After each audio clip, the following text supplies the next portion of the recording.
Russian President Vladimir Putin on Thursday made his first remarks about the plane crash that purportedly killed mercenary boss Yevgeny Prigozhin a day earlier.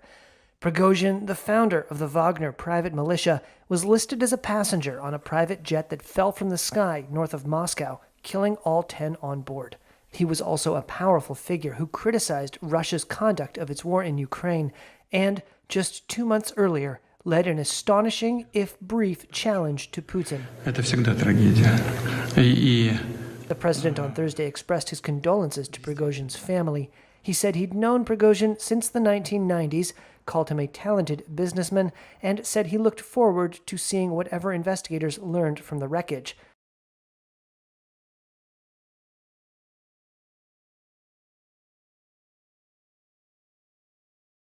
Leaders of the BRICS alliance of 5 nations have invited another 6 countries to join. They are Argentina, Egypt, Ethiopia, Iran, Saudi Arabia and the United Arab Emirates. The annual BRICS summit is being held in Johannesburg. The leaders of Brazil, India, China and South Africa are there, while Russia's president is on video link from Moscow. The South African president made the expansion announcement.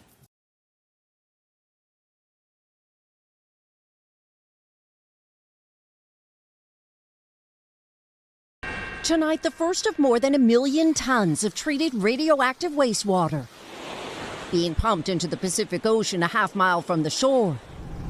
The discharge from the Fukushima Daiichi nuclear power plant, where reactors melted down after the 2011 earthquake and tsunami.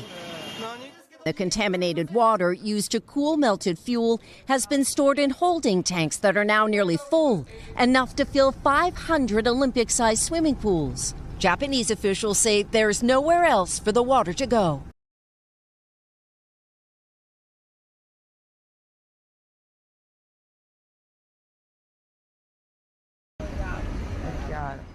On Thursday, migrant landings increased again on the island of Lampedusa after a short break that only lasted for a couple of days.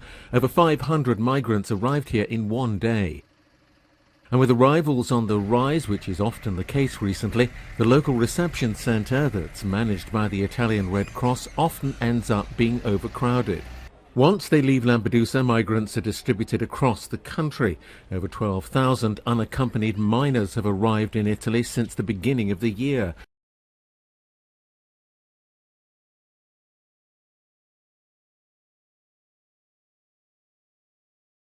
Donald Trump has been officially booked in Georgia on charges of attempting to overturn his 2020 election defeat in the state.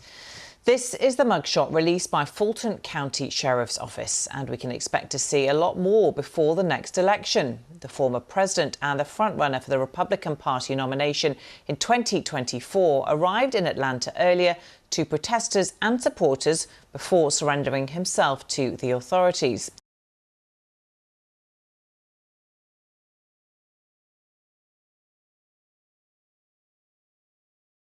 North Korea seems to be keeping its people in the dark about its second failed attempt to place what it calls a spy satellite into orbit.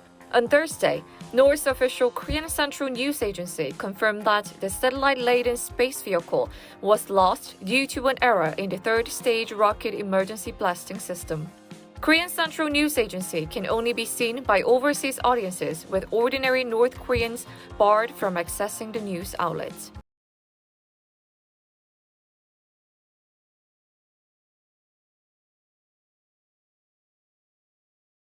More than 1,000 Australian Defence Force personnel are taking part in these exercises, which today involved Australian soldiers, sailors and their Filipino counterparts taking back territory captured by a mock enemy.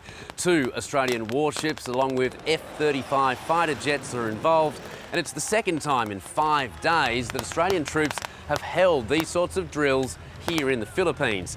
Now, these exercises were long planned. They're part of a broader Australian regional mission that's going for months, but they happen to be taking place at a time when China is increasingly putting pressure on Filipino fishing boats when they head to disputed reefs in the South China Sea.